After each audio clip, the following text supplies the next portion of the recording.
Hello बच्चों, let's read this question. So this question says, which of the following is weakly repelled by a magnetic field? Okay, A is iron, B is cobalt, C में आपको क्या given है steel, D is copper. Okay, तो चलिए बच्चों अब हम इस क्वेश्चन को स्टार्ट करते हैं.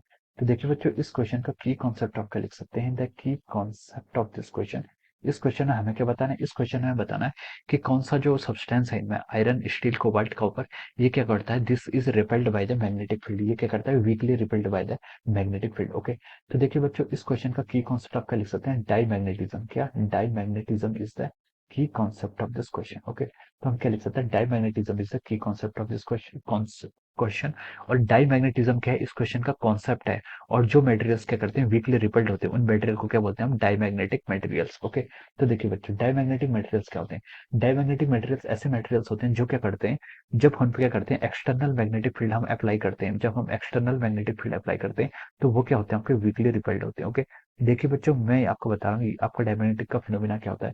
ये देखिए ये आपका क्या है मैग्नेट है. एक मैग्नेट आप लेके आए. This is the north pole of the magnet, this is the south pole of the magnet. Okay, तो देखिए जब हम क्या करते हैं इससे मैग्नेट्स पास कराएंगे तो इससे क्या होगा एक मैग्नेटिक फील्ड क्या होगा इंड्यूस होगा. ओके, ये आपका क्या होगा मैग्नेटिक फील्ड क्या होगा एक इंड्यूस होगा. इसको हम स्ट्रिक्ट बना लेते हैं. ओके, ये आपका क्या मैग्नेटिक फील्ड इंड्यूस होगा. मैग्नेटिक फील्ड इंड्यूस की डायरेक्शन मान लीजिए. Okay, this is the induced magnetic field. ये क्या आपका इंड्यूस्ड मैग्नेटिक फील्ड है. ओके, तो देखिए जो इसके मैग्नेट जो आपके क्या होता है डायमैग्नेटिक सब्सटेंस होते हैं जो क्या होते हैं आपके डायमैग्नेटिक सब्सटेंस होते हैं. इसके अंदर क्या होते हैं एटम्स होते हैं. एटम्स के अंदर क्या होते हैं इलेक्ट्रॉन होते हैं. इलेक्ट्रॉन्स का तो देखिए एंगुलर मोमेंटम होता है. इलेक्ट्रॉन्स का क्या होता है आपका एंगुलर मोमेंटम होता है. Okay, but magnetic dipole moment electrons का होता है. लेकिन magnetic dipole moment of atom in case of जो यहाँ पर क्या होंगे बहुत डिफरेंट डिफरेंट एटम्स होंगे. ये सब्सटेंस के अंदर क्या होंगे बहुत डिफरेंट डिफरेंट एटम्स होते हैं. तो एटम्स का भी जो आपका क्या होता है magnetic moment magnetic dipole moment होता है ये किसके इक्वल होता है जीरो के इक्वल होता है. किसमें in case of our diamagnetic material के केस में. ओके, तो हम बोल सकते हैं कि इसके अंदर डिफरेंट डिफरेंट ऐसे क्या होंगे एटम्स होंगे. और हम बोल सकते हैं कि एटम्स के कारण आपका मैग्नेटिक डायपोल मोमेंट जीरो है. तो मैग्नेटिक डायपोल मोमेंट जो टोटल होगा वो भी किसके इक्वल होगा आपके जीरो के इक्वल होगा.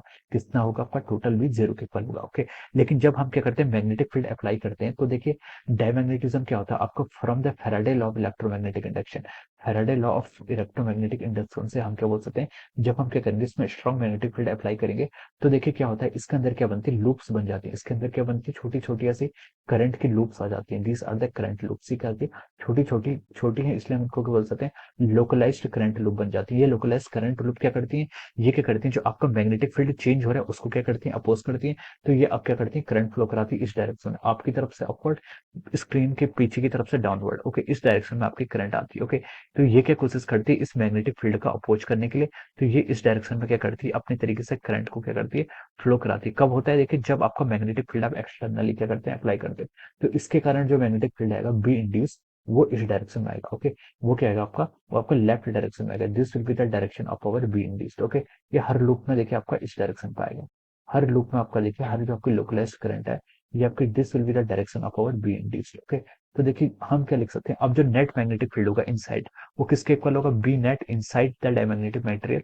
पहले तो आपका क्या है बी इंड्यूस आपका क्या है राइट डायरेक्शन पे है. इसको अपोज कर रहा है. कौन अपोज कर रहा है आपका जो आपका ये आपका सॉरी ये आपका बी एक्सटर्नल है. ये क्या आपका दिस इज बी एक्सटर्नल. ये अपने एक्सटर्नली अप्लाई किया है ना.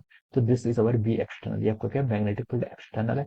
इसको अपोज कौन कर रहा है आपका बी इंड्यूस. बी इंड्यूस क्या है जो आपके इनसाइड हुआ है. ओके, ये जो हमने रेड कलर से दिखाया है अंदर डायग्राम में ये क्या आपका बी इंड्यूस है. ओके, तो हम बोल सकते हैं जो आपका नेट मैग्नेटिक फील्ड है वो क्या हो रहा है आपका डिक्रीज हो रहा है. क्यों डिक्रीज हो रहा है क्योंकि बी इंड्यूस पैदा हो रहा है. वो क्या कर रहा है उसको डिक्रीज करने की कोशिश कर रहा है.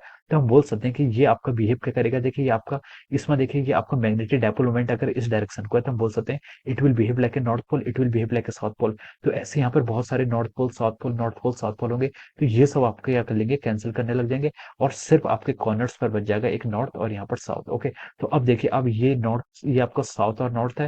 ये आपका नॉर्थ और साउथ है. तो ये आपस में क्या करेंगे एक दूसरे को रिपेल करेंगे और इस डायरेक्शन में क्या लगाएंगे फोर्स लाएंगे. So this is the phenomena of diamagnetism. अब हम क्वेश्चन पे आते हैं. क्वेश्चन में हमसे बोला था कि which of the following is weekly repelled by magnetic field. तो जो डायमैग्नेटिक सब्सटेंस होगा वो क्या होगा वीकली रिपेल्ड होता है बाय मैग्नेटिक फील्ड. तो ओके, तो ये आपका जो क्वेश्चन है ये आपका अब आप बोल सकते हैं आयरन. आयरन आपका क्या होता है फेरोमैग्नेटिक सब्सटेंस होता है. तो आयरन तो आपका पॉसिबल नहीं है.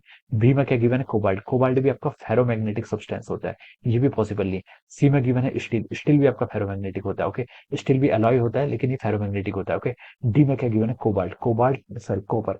कॉपर आपका क्या होता है, आपका कॉपर आपका पैरामैग्नेटिक सॉरी डायमैग्नेटिक होता है। कॉपर हो गया, जितने भी आपके कॉइनेज एलिमेंट होते हैं, कॉपर होता है, गोल्ड होता है, सिल्वर होता है, these all belongs to the class of our diamagnetic substance. Okay, तो इसके लिए हम बोल सकते हैं इसका जो करेक्ट आंसर हो जाएगा वो हो जाएगा आपका option D. Okay, so we can say that option D is the correct answer of this question. Option D क्या हो जाएगा, इस क्वेश्चन का आपका करेक्ट आंसर हो जाएगा। Okay, so I hope you all understood this concept. All the best and thank you so much.